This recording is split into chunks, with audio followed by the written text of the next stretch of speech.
My name is Mary Johnson, and I work at the North Castle Public Library in Armonk, New York. I'm very happy tonight to introduce Fabienne Marsh, the author of 4 novels, including Juliette Rising. She's written numerous works of nonfiction also, and her film credits have appeared on dozens of documentary films, and she has taught writing at both Johns Hopkins University and the University of Minnesota. Fabienne Marsh grew up in Edgemont, New York, the daughter of a French mother and a father of Irish-English descent. At Williams College, she studied with John Gardner and took a double major in English and political science. Marsh worked on television documentaries while publishing her critically acclaimed novels, Long Distances and the Noir List of the Alphabet Street, followed by her 3rd novel, Single White Caveman, and now by Juliette Rising. Thank you very much for being with us tonight, Fabienne. It's my pleasure. Thank you, Mary, for having me. So I'm always a little shy about asking this, but I could not help noticing that Juliette is partly of French descent, and so are you. She lived in the New York area and moved west, and so did you. Do you identify with Juliette as a character? And do you think she actually resembles you in any way? Absolutely and completely. This is probably the most personal book I've ever written. It's taken me 15 years to write. And it's somewhat a veiled memoir, but at the same time, it wouldn't be a novel without a very complicated plot, different characters, structure. So following on from that first question, I love Juliette's voice, which is light and breezy, even when discussing heavy and tragic events. But did you find it easy to write this character? If not, why not? Because it flows very naturally.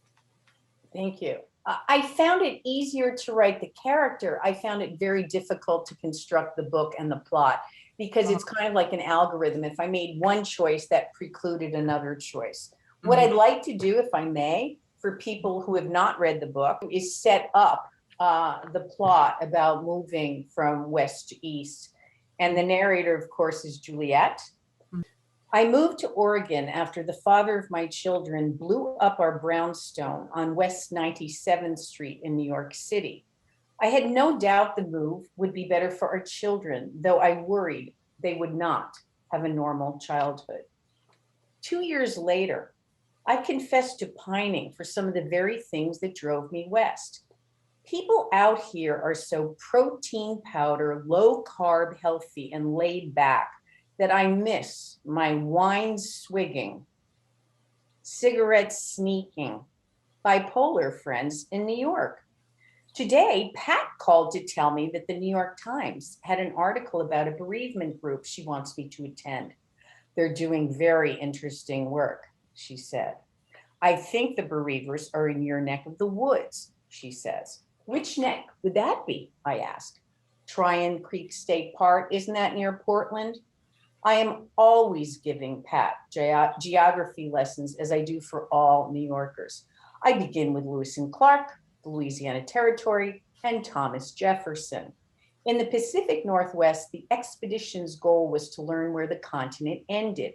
When I get carried away about Lewis's noble dog seaman, Sacagawea, and the difficult winter at Fort Clatsop, Pat always interrupts. I really don't give a rat's ass about the Indians or the explorers. So I ask her what she does care about. Everybody's dying, she says. And here we go again. Because what Pat says is true. 4 years ago, Pat's husband died of ALS. 1 year later, she lost her mother to breast cancer. And 3 months ago, her Pomeranian rescue died of congestive heart failure. So that sets up the book. And you asked me a question which everybody asks about what's true, what's not true. Okay. Do you want me to answer that in the context of this passage? Well, if it's not too much of a spoiler for those No, it's not at all. Pat did not have a husband who died of ALS. She did not lose her mother to breast cancer. She never had a Pomeranian.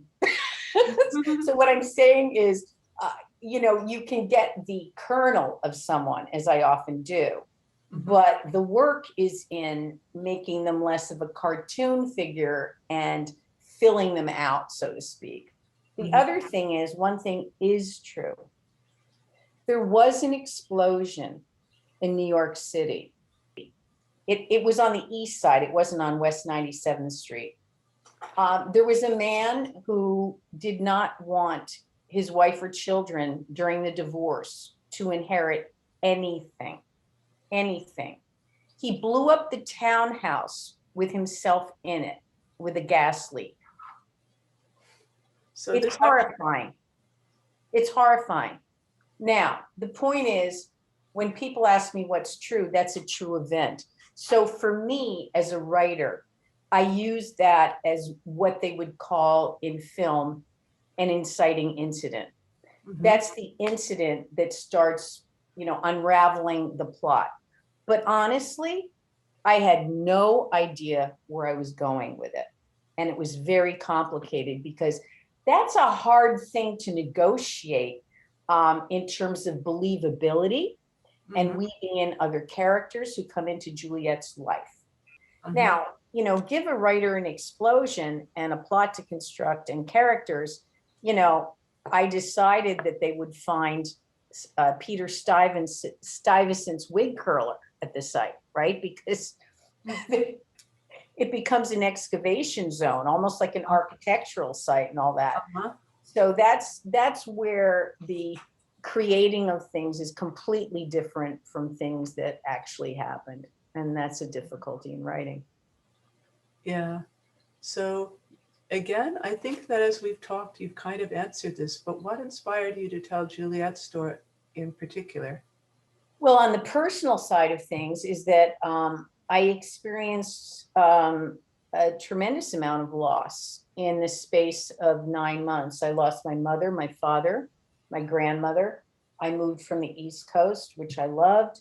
And I went through a divorce. And I think that this book, when I was writing it, became I didn't know that it would be prescient. But the fact that it came out during the pandemic made me even more want to address people who are suffering. So when you asked me what made me want to write it, it's taken me 15 years. I always wanted, and I'm very private. I didn't want my kids, I didn't want any kind of that stuff. So I wanted to write a book I couldn't find when I was desperately looking for something to read to help me. And actually, I was honored that the Grief Network, which is a big deal, they mentioned it as a book to read for people who were grieving. So that's why I wrote it. But I don't want to. Hey, everybody! If you haven't read it, it's also funny. Yeah, exactly. That's one of the remarkable things about it. I loved Pat. Yeah, I don't know if Diana can hear that. And also Sam and Grace. Did you have a favorite character? Or perhaps a character? I love all my characters. I think they're just different parts of me that I'm writing. And then I just take it from there. For me, it's more like being a playwright where I create characters and then I have to really put them together and clap my hands and say places and see what happens, because I never have a premeditated kind of thing I never have that it all plotted out. If I'm lucky, I know what the beginning is. If I'm lucky, I know where I'm heading. And the rest of it is just torture. Wow, torture. I wanted to read a passage, if I may, about the East-West thing, because it's a huge theme in this book. So I would like to read a passage about the East and West differences. And you might remember this. It seems to be, when I ask people what their, one of their favorites is, it's this one. Anyway, so we are now dealing with the East-West theme in this book because it takes place, for those of you who don't have it yet, this is Oregon. This is a beautiful beach called Cannon Beach in Oregon, where I lived. And this is called the Haystack Monument. And you will see, when I was working, I had the fortune to work with a digital artist because they let me do that. Wind Tree Press was amazing. So you'll see there's a kite here, and you'll see the colors on the kite are actually the colors for Day of the Dead. So there's something going on. And I just wanted to make sure that I was consistent on all levels, including the cover. And I worked with this fabulous digital artist in Serbia, of all places. It was just amazing meeting such an artistic community. Okay, so here we go. The good news is that in Lake Oswego, nobody gives you the finger, even after you cause a 3-car pileup.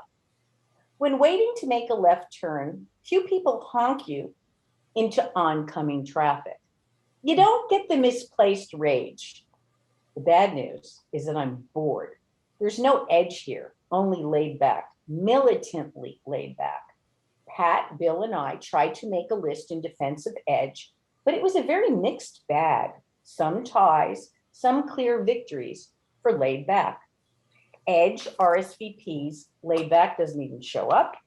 Edge returns phone calls, laid back does not. Edge chops down trees to receive badly needed light.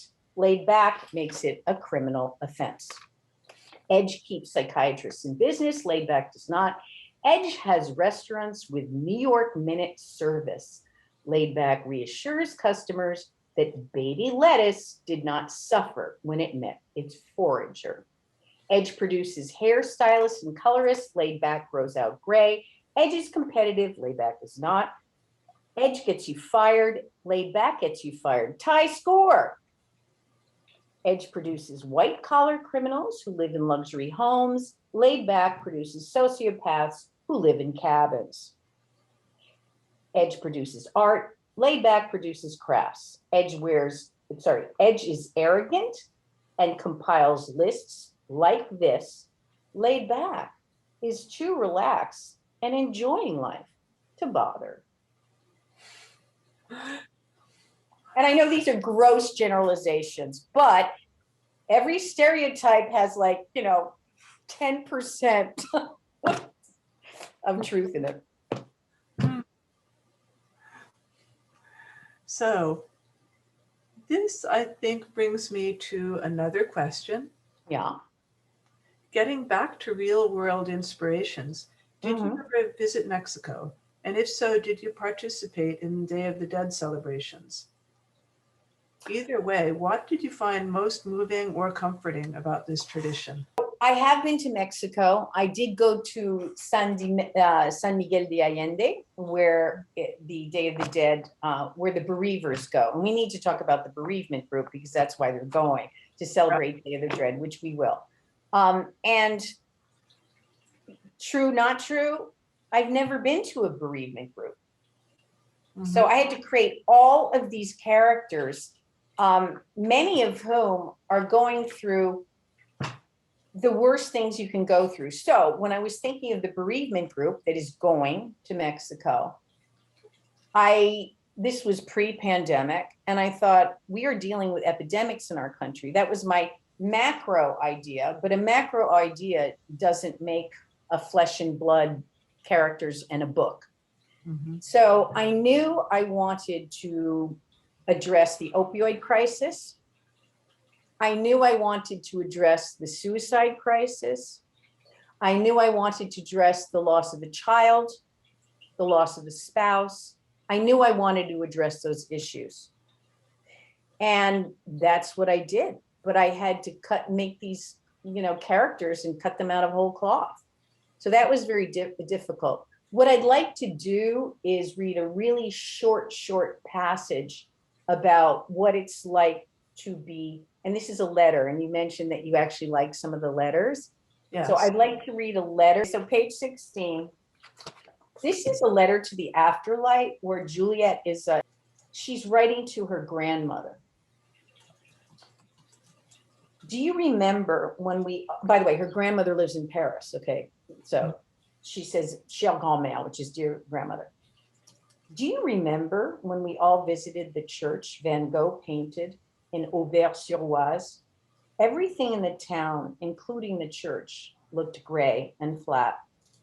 The tourists would look at the church on the postcard with its undulating cobalt sky and its spire swimming piously towards the light. Then they would glance at the actual Auvergne sky, pewter that day, and shift their gaze back to the very church Van Gogh had painted, a sour gray Gothic. This is it? They all seemed disappointed. I miss you, and I miss our trips with Mom and Dad.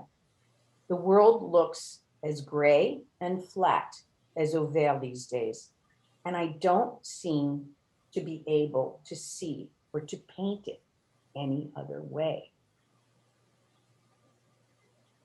So for me, that is a letter that expresses the fog of grief. Mm-hmm. You just can't see the world any differently.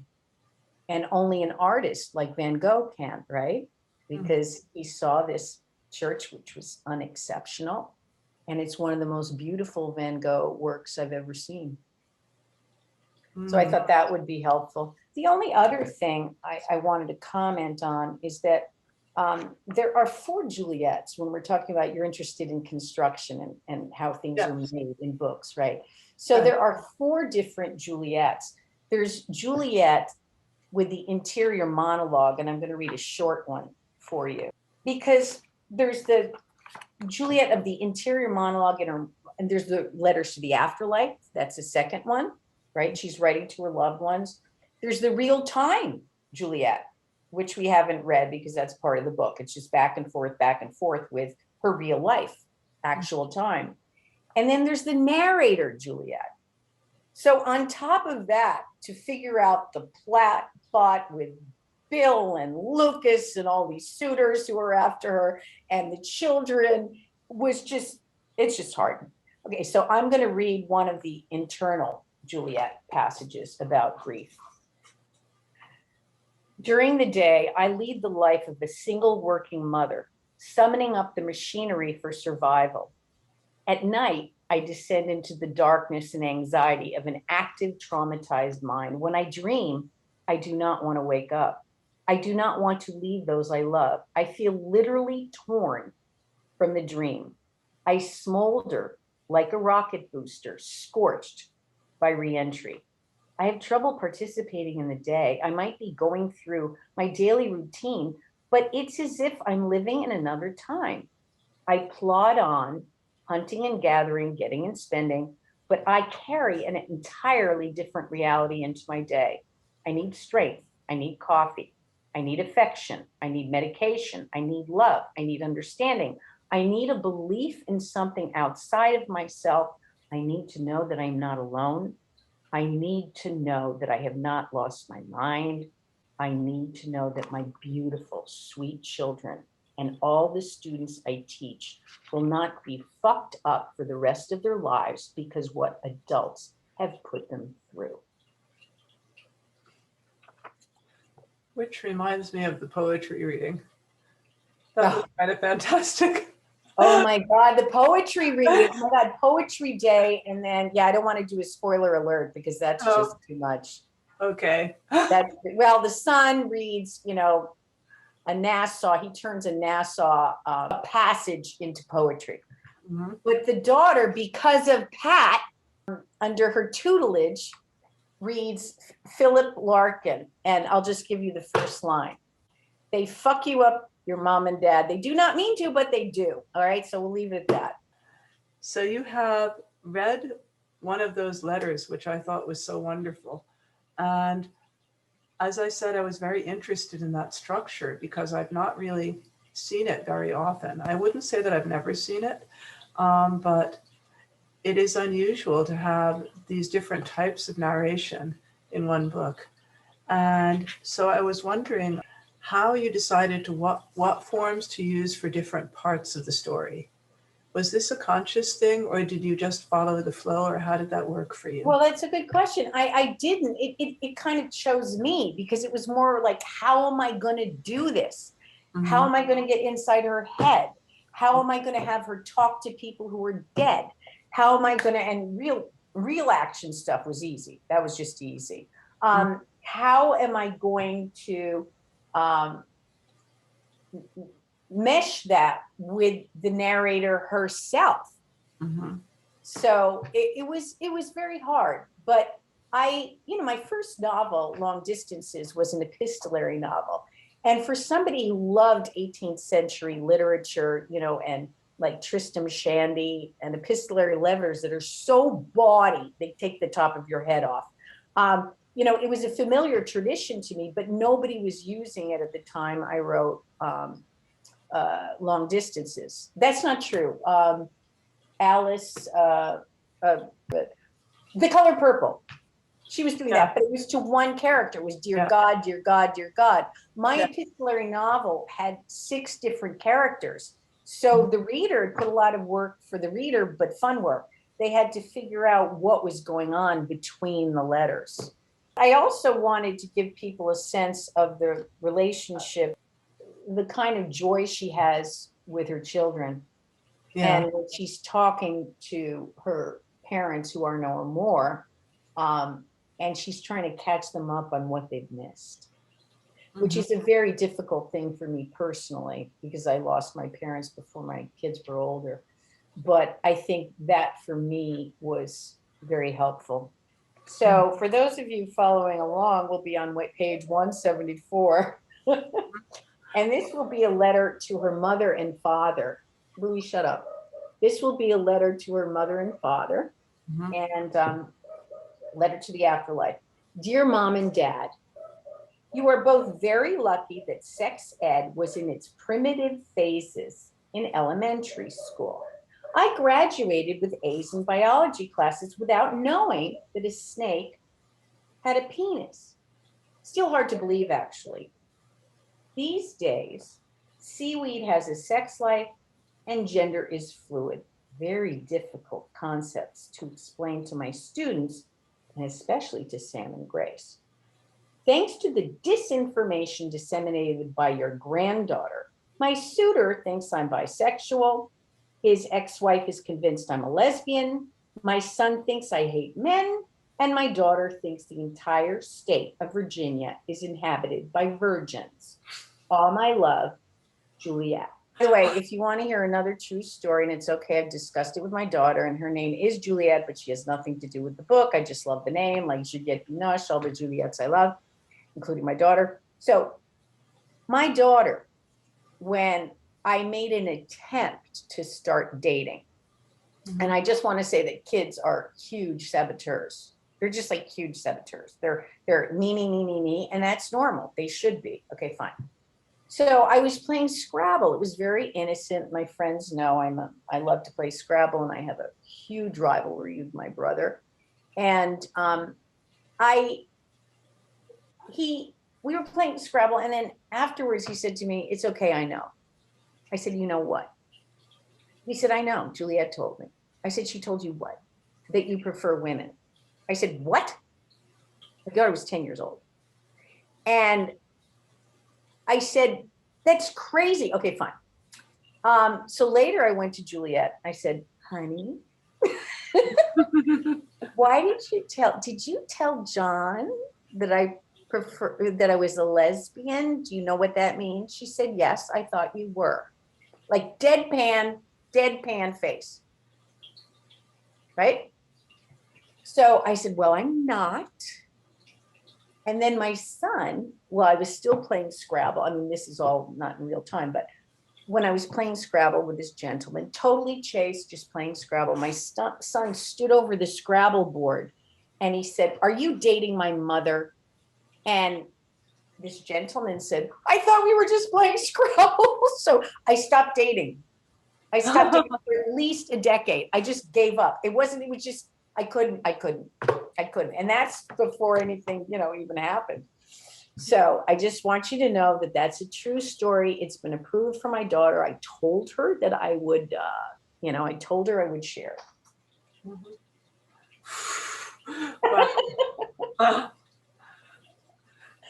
I know. And I loved writing the kids, honestly. I absolutely loved writing the kids. What do your kids think of the book, by the way? I have no idea.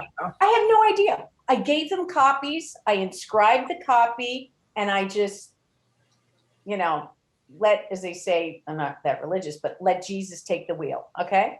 I have heard nothing. Mm-hmm. Interesting. Very Well, I interesting. remember my mother with my first book with her French accent. She said, I cannot read it. I am too nervous. And she said, I don't want to know if you are sad. Je ne peux pas. I cannot read it. People think they're in it, they're not in it. And I remember she asked me, do you think your father had an affair with a woman? And I said, no. But it was just, I said, it's fiction. That's what I tell people. It's fiction. That doesn't mean, as I said, that the kernels of people aren't true. That doesn't mean I did not eliminate somebody in the first paragraph in Juliette Rising that I did not want to deal with for the rest of the book. So that was a way to get rid of him by using this explosion. It was very efficient to use that in the plot. So, anyway, getting back to, I think you wanted to ask me about San Miguel de Allende, the tradition of Day of the Dead and the bereavement group. Okay. Mm-hmm. I have been there. I think it's a wonderful tradition because we look at death in our culture as it's kind of an antiseptic kind of thing. I mean, it's gotten better with hospice and all that stuff, and that's great. And I told you that I wanted to address epidemics in our culture. So I love these characters. I worked very hard to make these characters real. I worked very hard to have them interact and all that stuff. So I think I could read a passage that would give, with no spoiler alerts whatsoever, that could give them a sense of all these characters because they're on the night flight going down to San Miguel. On the plane to Mexico, I'm watching a series about a World War II nurse who travels back in time to 17th century Scotland. I'm comforted by the hundreds of TV screens nestled in our cabin's digital quilt of humanity. Macy is arguing convivially with Jesse that 6 feet under is better than Sons of Anarchy until he applies his earbuds, retreating into a sonic cocoon with Steppenwolf. Anne is watching, these are all members of the bereavement group. Anne is watching Bridesmaids. Mike is watching Pulp Fiction. Jim is transfixed by a documentary about Princess Diana. Cheryl is watching Dancing with the Stars. Samantha is watching Mrs. Doubtfire. Pat is chewing her 15th piece of Nicorette, enthralled by reruns of Meerkat Manor. As our flight attendant's cart approaches with in-flight snacks, Jim wipes his seat and armrests with Lysol. Samantha and Cheryl wring their hands with Purell. Anne warns us that lettuce washed with local water in Mexico can give us gut-busting giardia.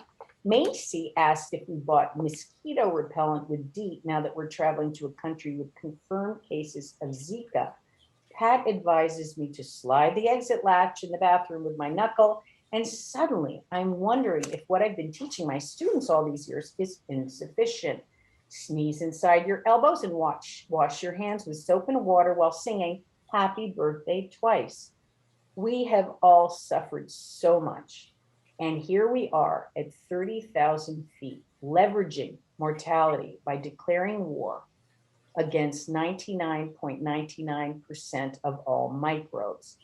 This absurd side to our bereavement group amuses me. And I am happy because for the first time in years, my flight is free of hurricanes, volcanoes, and alabaster sorrow. Yeah, it's really something how that fits in with our times, the 99. I had no idea when I was writing this. Yes. But I remember people were already getting crazy on planes. They were like scrubbing stuff down and all. I knew that because, the illusion is that, we're trying to all protect ourselves and control the circumstances of life, which of course are impossible, but thanks to vaccines and stuff like that, it helps a lot. So, but I had no idea that would be the case. So it turned out to be a little bit more prescient than I had thought. But grief has always been with us throughout the centuries, and that's why I wanted to address different kinds of grieving that people were going through in the group. So my final question was, What do you find inspirational as a writer? And can you tell us a little bit about your writing process? Well, I think for this book anyway, I think I've made it very clear that I have no idea what I'm doing. Um, I just So another pantser, yay, yay. I just discover in the writing of it, which is horrifying. You're just staring at that. You have no idea where you're going. Other people write differently, especially if they write in a genre like thriller, romance. I'm not saying it's formulaic, but there is more of a formula. That's all I'm saying. But not for the kind of fiction that I'm writing. I can only write things that I care about, that I feel something about. And if not, I just don't write. I just don't. And it was great to be in documentary films because a lot of the characters I would meet became, they would just inspire me. You'd asked about inspiration, but I don't have a strict process, and I just don't. I mean, I remember in high school, I used to read the Paris Review interviews. I read every single one of them. You name it, William Faulkner, Somerset Maugham, I would read them and like, oh my God, how did they do this? How did they do this? And now when I think about it, I'm not sure I believe them. They all had these perfect answers and all that stuff, but I don't know. I have my doubts. Well, as to process, one thing I'm going to ask you, because I've heard different things about it. Did you do a lot of rewriting with Juliette or revising? Oh my God. Are you kidding? All the time. In fact, I was so nervous about, I was kind of under siege in my personal life. So I wanted to make sure that there was nothing that would identify people I loved, or in one case, detested. And I wanted to make sure that my family was safe. Because I was just, so I was very conscious of that. So I had to rewrite it several times. But, rewriting is one thing. That's kind of retinkering. But I'm talking about huge plot changes. This is not working. This is not working. It's not about the writing. It's about the structure and the plot, whether it's working. And that I worked on constantly. And as I said, this book took me 15 years. It was constantly changing. My first book, Long Distances, I wrote in less than a year. So it just depends on the subject. It depends on the level of complexity of plot and all that. There's so much discipline involved in writing. You can just, drink 5 bottles of wine, write your guts out, and then clean it up in the morning. That's where the discipline is. I didn't drink 5 bottles of wine, by the way. But no, I mean, that this notion that you open a vein or you drink whiskey and it all comes out, it's ridiculous to me. It's so hard. It's hard. But people, for some people, it's not as hard. For me, I'm kind of more in the Flaubert mode. If the word isn't right, le mot juste, as he called it, I just keep at it. I keep at it. I keep at it. And it's never good enough. How can you tell that the word isn't right? I know in the same way that I never pretended to be a poet, because that's like the highest art to me. And you asked, which writers inspired me. A lot of poets. I think Seamus Heaney is brilliant. He's just brilliant. I also read his essays called Preoccupations, which are equally brilliant. And his use of language. When I was younger, James Joyce took the top of my head off with Portrait of a Artist of a young man. I was like, how does he do that? He's like narrating from the baby's point of view, in a crib. It was amazing to me. So same thing for, I studied with an Emily Dickinson scholar in college, Richard B. Sewell. That changed my life. Her structure was the hymn, for many of her poems. And the thing with the discipline of the meter that she constructed. So it's good to have, a meter, or it's good to have, a sonnet, different kinds, Alexandrine or whatever it is. When you have that structure, you really learn how to pick the right word, you learn something. So Emily Dickinson to me is just way up there. I'm trying to think who else I love them all. I loved Stendhal when I was in high school, the Red and the Black. Of course, Shakespeare plays I absolutely loved, especially things like The Tempest, and I just love them all. So I think everything informed me. It was about, I still don't, and I read a lot of nonfiction. I read tons of nonfiction. I finished Chernow's Hamilton. I'm halfway through Grant. So that informs me too. I just love it all. Mhm. Well, thank you very much. This was super, super informative, and you have gotten through all my questions. I do have a question for you, Fabienne, and I know about your writing habits because I hear about them. Yeah, Fabienne is extremely disciplined, but I enjoyed hearing about your process. And I'm wondering how often you find you've written something beautifully and gotten the right words, but you have to toss the whole thing because it doesn't move the story along. Oh my gosh, what a question. Oh, no, that's a great question. Michelle, that's a great question. I will tell you that if I feel in those rare occasions that I feel that I've written something so beautiful, it might as well be a poem, I'll figure out a way to save it. I approve of this message. And this is a personal question that I've always wondered about. As somebody who was challenged by organization, and Fabienne knows what I'm talking about, when I've written journals and diaries and been part of writing classes, figuring out how to organize things so I can go back and get them. I'm just wondering if you have some guiding principles. You go back and get what specifically? Oh, get the thoughts that maybe I didn't use in the article I just wrote, but how do you organize, writing a novel, you have, I'm sure, many, many pieces that you've had to leave behind or put into limbo while you're making decisions. And how do you go about that process? How do you do the nuts and bolts organization of that? It's horrible. And honestly, I don't know that there's one way to do it. I only know the way that I do or don't succeed in doing it.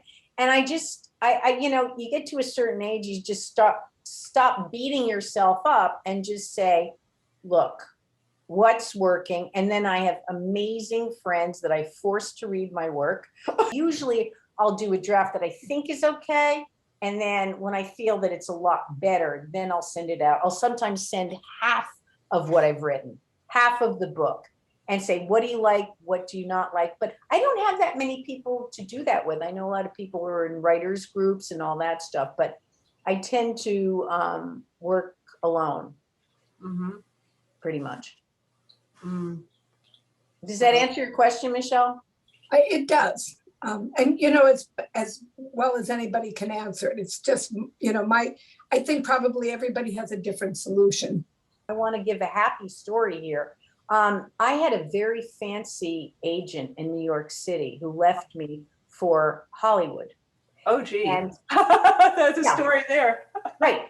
No, it's a huge story. She was huge. She was a big fancy agent at one of the top places in New York City. And she left me with this book unpublished, and she'd started sending it out, so I couldn't get an agent. And as my friends know, I was just beside myself because I said, I have got to get this out. I've killed myself with this book. So anyway, long story short, I went on a website, which I don't go that often, to Authors Guild. And there was a chat room. And I said, look, I've got this novel. I really feel that it needs to get out there. And there was one woman from Windtree Press who has her own imprint in Oregon, ironically, because this is based in Oregon, obviously. And she said, if you are serious, I think I can help you, just out of the blue. And I sent her my background, and she said, oh my God, you're very serious.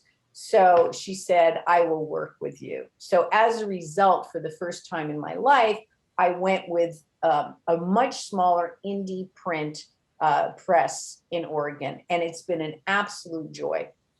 Plus she can do everything. She can format, she can do everything. Wow, So that's I think that's amazing. a happy story, because otherwise I'm not sure this book would have seen the light of day. And I know that's the case for a lot of, absenting me, a lot of terrific writers. There is so much great work out there that is not being published because right now the industry is like Hollywood. You know, you have to have a brand, you have to be writing something that could be a series and all that stuff. So I'm very grateful to Maggie Lynch. Shout out to Maggie Lynch at Windtree Press in Corvallis, Oregon. Wow. I think writing the book, Juliette Rising, and all my books helps me. I don't write unless I have something to say. So I would say I'm more of a communicator in my writing when I really want to communicate something. And so, yes, it is part self-discovery, but it's also part a gift. I want to give a gift from something I've been through and learned to help other people. Iris, did you have any questions? So I'm not a writer. So for me, the way I related more to this book is I do therapy, and I see a lot of patients who have lost loved ones, spouses mostly lately, that I can recall. And it's just, it's interesting the process that people go through. And, some of the people I've seen for at least a year, and just, honoring the process is, sacred in a lot of ways and very hard. But I know that a lot of what was written in the book, with the grief parts of it, are very real. Actually, you're triggering something, and I want to read one letter from the head of the bereavement group in this book. And she never talks about herself because she's leading the group. Okay. And she lost her daughter, Caroline. She saw her daughter hit by a bus, a school bus, right in front of her.